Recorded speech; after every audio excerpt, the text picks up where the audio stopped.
奇了怪了，上周数还是100个，怎么今天就变96个了？配套的勺子也少了好几把。怎么还有人偷这种东西？他们不嫌沉吗？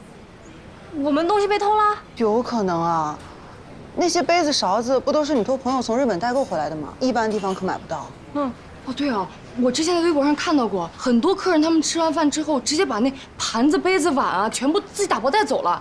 我们店里不会遇到这种情况吧？那怎么办啊？我知道了，调监控，查他。这是曾黎姐。哇塞，太精彩了吧！快进，再放一次，快进！亲上了！哇，这不是真的吗？还有一个角度，对，就是这。天哪！这个角度，哪个角度更好看啊？不打扰。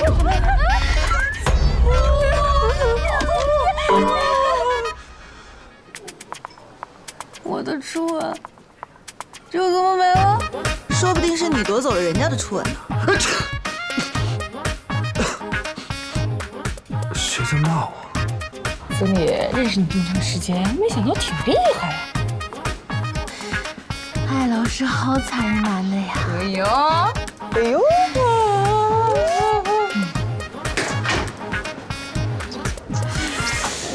先让自己的生活不要紧。好。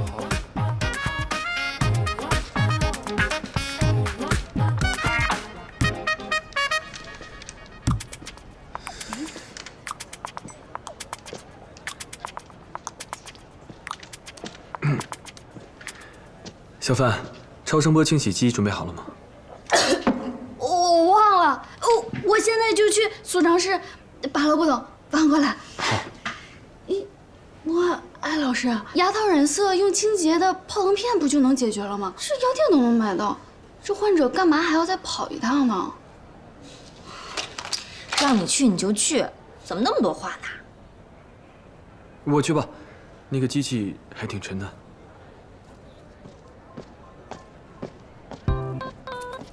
这是什么情况？这个特意来诊所一趟的患者是曾黎。他们俩为了见一面，也真是费尽心思呢。艾老师，我今天有点事儿，就不去清洗牙套了。什么叫有点事儿？这样子分明就是我心里有鬼，不敢见他。算了。没准儿他只是随口说一说洗牙套的事儿，自己把这个事儿给忘了。可是我说不去就不去了，他肯定觉得我不小心哦，肯定觉得我在躲着他，怎么办？1个小时了，疯了，你劝他。怎么劝啊我跟他说，曾黎你好棒啊，亲得漂亮，女中豪杰。我这样说，我不去啊，要去你去。怎么办？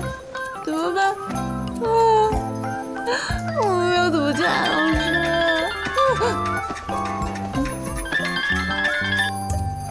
喂，哎，曾黎啊，我给你发信息，你怎么不回我呢？你赶紧看一下。啊，我没有看见，我看一下啊。啊，你先看一下。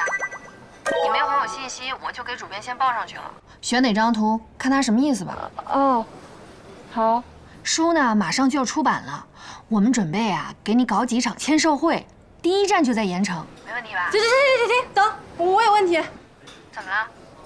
不是，我没有说过我要露面啊。还是不行，我这个人比较紧张，我动不了那种大场面的。哎呀，凡事呢都有第一次，对不对？你要想书卖得好，签售会必不可少。而且你现在是作家了，这可是你自我宣传的好机会。哎，趁现在吧，你赶紧培养一下读者群，以后新书的销量就有保证了。以后的事我自己都没想过，而且那些书我也是瞎写，我从来没有想过要出实体书的。你要实在不愿意的话，我们第一本的印刷量可能就得降一下了。这样吧，你再考虑考虑，我呢去跟主编再商量一下，好吧？行吧。OK， 拜拜。都5点了，艾老师不会真的在等我吧？啊！昨天不是说5点钟要去馆里有人捐赠图书，李主任让你们都去帮忙啊。对啊，我怎么把这事给忘了？艾老师，不是我不去啊，领导要求我就不能去洗牙套了啊，不是为了躲着你啊。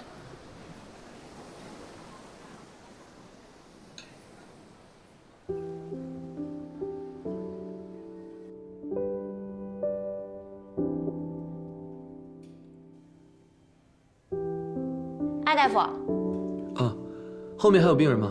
还有一个。上次做全口医室的那个阿姨约了6点过来复查，你得加个班了。哦，好。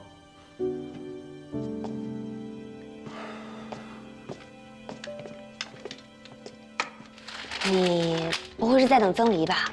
没有。他刚才给我发了微信，说下午临时有事儿要去图书馆，就不来洗牙套了。哎，李倩，谢谢你给我们捐这些书。嗨，还不是因为你在这儿吗？咱毕业那年，图书馆招应届生，我妈非让我报考，说什么清闲稳定，我不愿意，挤破头进了银行。这些年呀，忙得就跟打仗似的。但现在看看你，每天在这儿跟一帮叔叔阿姨待在一起，混日子等退休，我还挺庆幸我当年的选择的。那恭喜你。我记得你还比我大半岁吧？啊，好像是。我劝你一句，马上也27了，天天待在图书馆里，没事业需要拼，也没什么好男人可以挑，赶紧凑合找一个嫁了吧。其实像我这样的，爱情事业都得顾，也挺难的，你就顾一头呗。我其实觉得我现在的生活也挺好的，简简单单。我也是好心。哦，不好意思，我下半年举行婚礼也没有邀请你，毕竟你也不想跑过来给我送钱吧。再说了，你好像还没有男朋友吧？来了还得受刺激。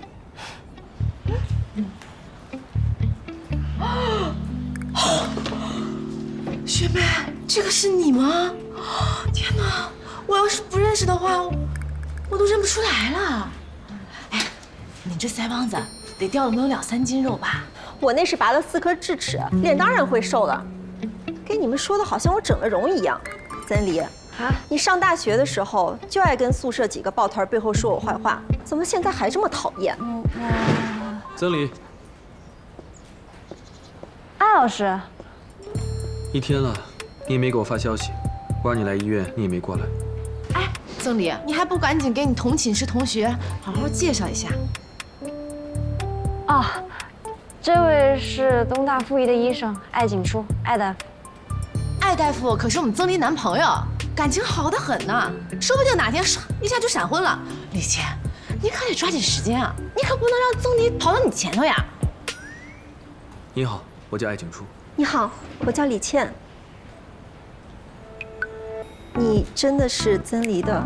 没错，我们2个已经交往一段时间了。艾大夫是哪个科的呀？我也有朋友是医生，天天跟我抱怨工作累，工资还低，年轻医生太苦了。牙科还好，不怎么加班。牙医好呀，牙医赚钱啊。哎，看我们曾黎，男朋友又帅又有本事，真是羡慕死人了。过奖了。不过作为一名专业的牙医，有必要跟大家科普一些医疗常识。脸的大小跟下颌骨有关，跟牙无关，所以就算把所有的牙都拔掉了，脸也不会变小。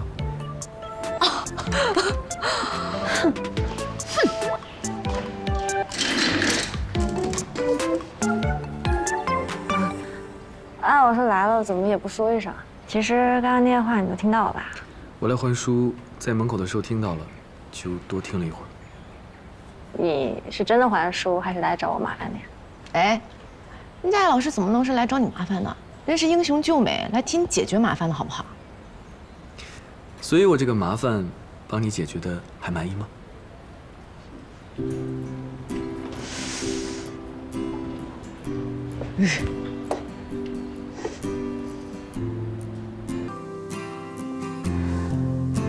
那些做着公主梦的女孩，始终都遇不到自己的王子。说童话故事终究是骗人的，但这一刻，我突然相信了童话。即便我等的这个人，并没有身骑白马，却会在我无助的时候，默默为我披上铠甲，挺身而出。你说这个李谦，说话冷嘲热讽，阴阳怪气的，还给我们工作带来那么大负担。一码归一码吧，人家娟叔比较好心。好，我看啊，娟叔是次要的，来显摆才是他主要目的。我记得你今天好像也没怎么干活吧？剩下最后几个大箱子还是我跟艾老师搬的，不是吗？也是啊。哦，对了，艾老师，今天你可是大功臣啊！往下。那个，我老公来接我了，我就先走了。你和艾老师加油哦！来，我走。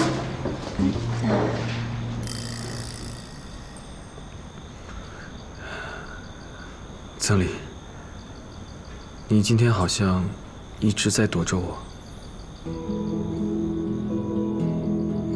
以前怎么没发现他的嘴这么好看啊？感觉还挺软的。曾黎，不是感觉，是真的挺软的。曾黎，曾黎，错觉。今天下午本来约的清洁牙套，你也突然放我鸽子。曾黎，你干嘛？难不成你还想强迫人家？你一个女流氓！今天不是有工作吗？就约的时候忘记跟你说了。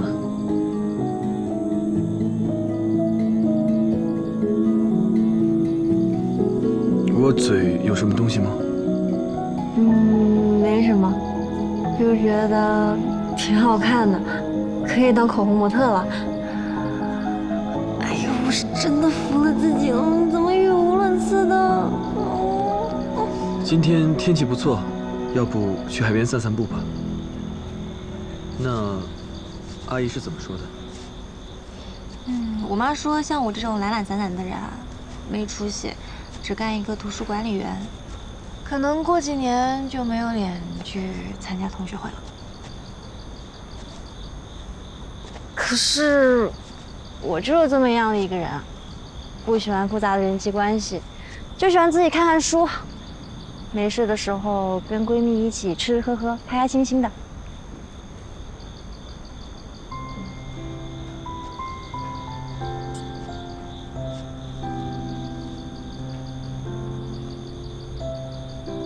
艾老师会不会看不起我这种懒人啊？我之前听刘雨辰说过，你生活作息特别规律，工作、学习、健身、看书，风雨无阻的。哪有他说的那么夸张啊？我这不也经常用我健身、学习的时间来陪你散步、聊天吗？罪过罪过啊！我好像把所有人敬佩的艾老师带坏了。我倒没觉得有什么不好的，反而觉得你挺了不起的。你是在安慰我？真的，你呢，没有被世俗的眼光影响，也没有被家人的意志左右，选择了自己喜欢的工作和生活方式，这本来就是一件非常了不起的事情。我哪有你说的那么厉害？如果我真的没有自我怀疑的话，我刚才也没有那么难过了。很正常，我也经常会有自我怀疑的时候，但选择往往代表着自己的态度。像我吧，看着好像选择了一条外人觉得挺成功的路，却早早放弃了自己原本想要做的事情。那艾老师最想做的事情是什么？你猜猜看。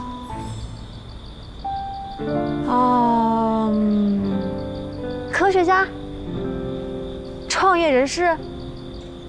不对啊，这些都是特别成功的路子。如果一定要是特别的小众理想的话，摇滚歌手。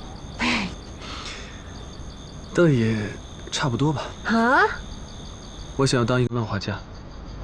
艾老师，这跟你现在的职业太不配了吧？小时候看班里面的男同学，经常看漫画，也很喜欢看。我也想跟他们一起，但他们总觉得我会很奇怪。年级第1名，怎么可能会喜欢看漫画呢？奶奶知道之后，也明令禁止，说怕耽误我功课。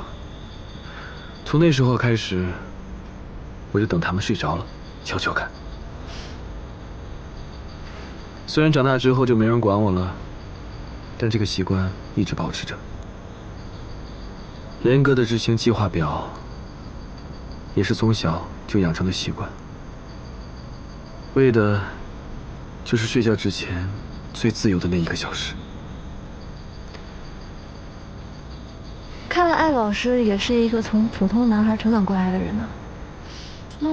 这么一想，你好像更平易近人了许多。所以呢，一定要坚持自己想要做的事情。我支持你。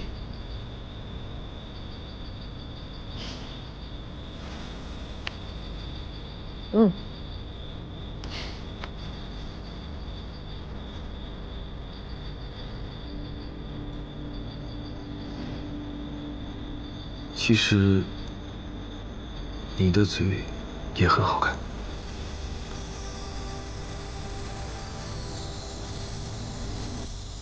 这听起来艾老师好像很厉害的样子哎。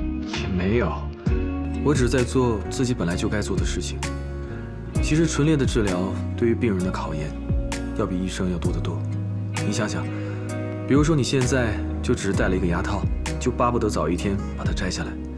但是对于唇腭裂的患者来说，有长达10几年的时间，进行连续的手术和康复治疗，这需要很强大的意志力。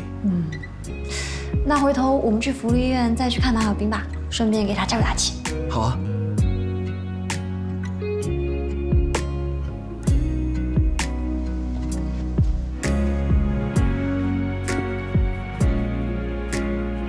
怎么了？没有啊，我就是想好好欣赏一下这个自掏腰包、很努力的为病人做手术的白衣天使。你知道了？周润都跟我说了，他还问我是不是对你有了更多的敬佩。哪有你们说的那么夸张啊？我只是觉得，一个人将来能够成为好人或者坏人，其实主要取决于他的成长过程。从小没有父母的孩子，其实很容易产生负面的情绪，再加上先天性的疾病，心理更容易受到创伤。我明白，艾老师呢是想尽全力的治愈马小兵，无论是身体上，还有心理层面。我跟他一样，都是孤儿，但是我比较幸运，从小就有爷爷奶奶陪在我身边，引导我走向正途。相对而言，马小兵就没有那么幸运了，所以我在想，我可以尽我所能，来为他带来一些积极的影响，或者创建一个更好的环境，将来他也会成为一个更好的人。你牙套好了，我帮你拿。啊，好。